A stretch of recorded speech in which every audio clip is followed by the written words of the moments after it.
நம்முடைய போர்க்களத்திலே நாம் பயணத்தை மேற்கொள்ள இருக்கிறோம். வெற்றி பயணத்தை மறந்து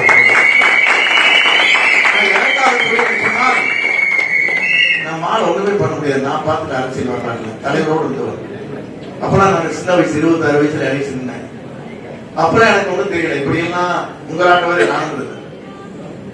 இப்போது அரசியல் பக்குவம் பெற்றதற்கு பிறகு இவரோடு இணைந்ததற்கு பிறகுதான் நம்முடைய இளைஞர்களை பார்க்கிறேன். நான் ஏதாச்சும் நிகழ்ச்சி போனா நானும் புதுசேர்ந்து போனேன்.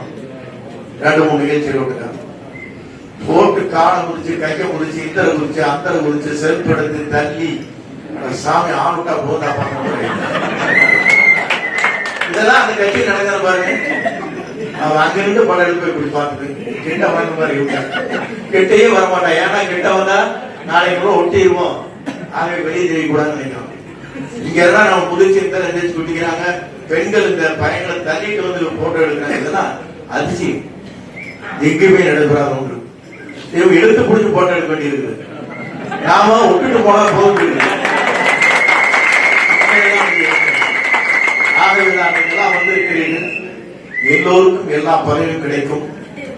ஆட்சி மாற்றங்கள் ஏற்படுகிற போது 2 லட்சம் பேர் பதவியை நீங்கள் பவனி வர போகிறீர்கள். ஆட்சி மாற்றம் 2 லட்சம் பேர் வரலாம். நாம் யாரை பிறநாட்டுகிறோம் அவர்தான் இந்த 2 லட்சம் பேருமே தமிழ்நாட்டில் உருவாக முடியும்.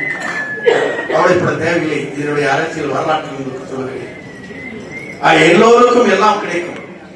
எல்லோரும் எல்லாம் பெற வேண்டும். எல்லோரும் பொருளாதாரத்தில் உயர வேண்டும். சமநிலை தமிழ்நாட்டில் உருவாக்கப்பட வேண்டும். ஜாதி மத பேரமற்ற சமுதாயத்தை தமிழகத்தில் உருவாக்கப்பட வேண்டும். தமிழ்நாட்டில் இருக்கிற நிலைதான் இந்திய மண்ணை இனி பின்பற்ற போகிறது என்ற வரலாறு தமிழ்நாட்டில் உருவாக்குகிறது.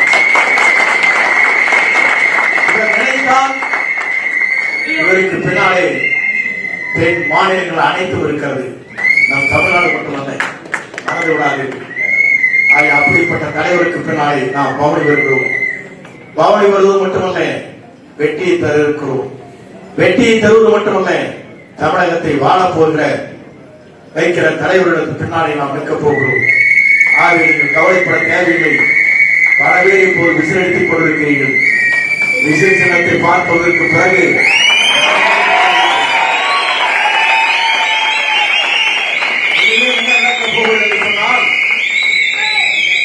போலீஸ்கார விசிலடிக்க சொல்லிடுவாங்க.